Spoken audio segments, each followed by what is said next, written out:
Day 8, a lot of dense information again.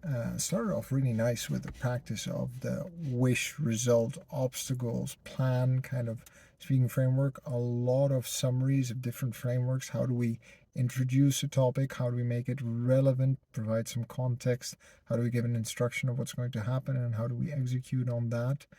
There's like in Dutch you have the three B's, kind of like creating like a social safety, fitting that into motivation theory, where you have self-determination theory and goal pursuit theory, where we want to keep people in the autonomous part, where they are positively reinforcing themselves, so either based on their internalized value or identified desires, because it's not about intrinsic motivation in the sense that they should want to do it, they should find it important that they are trying to become healthier, because being healthy is not a primary need psychologically.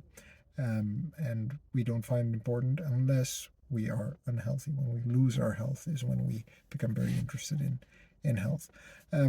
So how do we frame the motivation? How do we stay away from dominating and punishing and shame and guilt, because those might lead to behavior change in the short term, but they damage the relationship with the person and they don't lead to longer term change. So how do we stimulate the discovery of activities that are healthier than the current habits?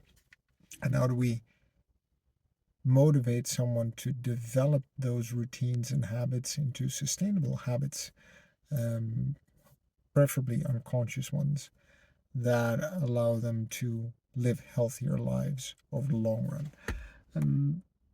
And that's difficult to do, because that's as much an art as it is a science. So we have all of these frameworks, all of this context about the different kind of health interventions.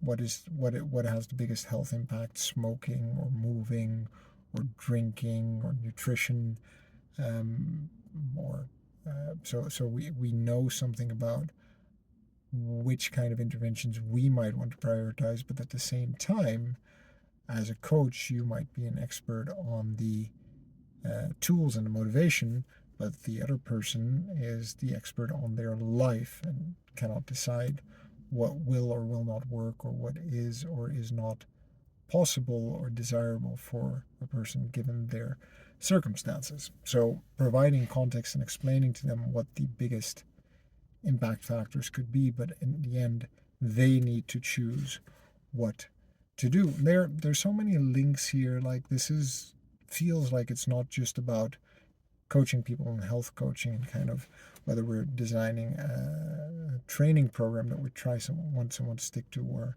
nutrition schedule, or a better sleeping pattern would be a big one that I would probably be interested in, or getting you to study and learn more effectively and better, if I were working with you as a student.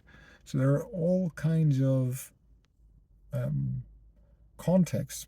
Being a father is a big one here as well. How do I reinforce the autonomy of my children? How do I meet their psychological primary needs of being connected and being a part of the group, but also providing them with the autonomy, providing them with opportunities to develop mastery, seeing their ability improve, which can be very satisfying, and is primary need, and maybe even the primary need of contribution.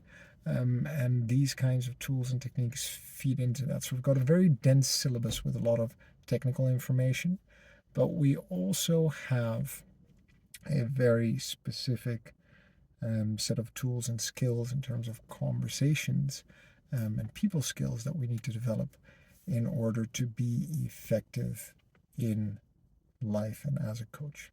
So anyway, that was day 8. Let's see what day 9 is going to bring. I'll see you tomorrow, friends.